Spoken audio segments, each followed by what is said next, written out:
আসসালামু আলাইকুম ওয়া রাহমাতুল্লাহি ওয়া বারাকাতুহু। আলহামদুলিল্লাহ আমরা ভালো আছি। আপনারা সবাই কেমন আছেন? আমরা আজকে নতুন আরেকটা এক্সপেরিমেন্ট নিয়ে আসছি। এক্সপেরিমেন্টের নাম হচ্ছে পানির পদার্থ। এই এক্সপেরিমেন্টটা করতে আমাদের যা যা প্রয়োজন হবে, একটা স্টিলের বোল আমরা নিছি। একটা স্টিলের বোল লাগবে, পরিমাণ মতো পানি, একটা গাজর, একটা আপেল। তা আমরা প্রথমত এই পাত্রটির মধ্যে পরিমাণ মতো পানি দিয়ে রাখছি। এর মধ্যে একটা গাজর দিয়ে দিই, একটা গাজর দিলাম।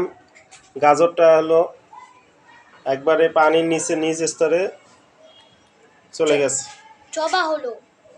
আর আপেল একটা পানির মধ্যে রাখলাম। আপেলটা কিন্তু পানিতে ভাসছে। এখন আপেলটি পানিতে ভাসার কারণ কি? এটাই হচ্ছে আমাদের এক্সপেরিমেন্ট। আপেলটা কেন ভাসতেছে আর গাজরটা কেন ভাসতেছে না? ঠিক আছে না?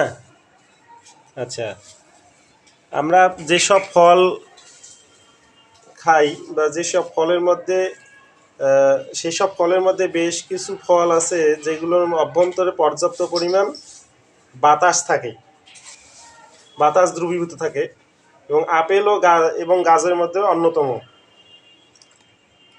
গাজরের মধ্যে পদার্থের পরিমাণ বেশি থাকে আর বাতাসের পরিমাণ কম থাকে, ফলে গাজরটি পানিতে ডুবে যায়। আর অপরদিকে আপেলের ভিতরে পদার্থ পরিমাণ কম থাকে এবং বাতাসের পরিমাণ বেশি থাকে, তাই আপেলটি পানিতে ভেসে থাকে। বুঝতে পারছো বাবা?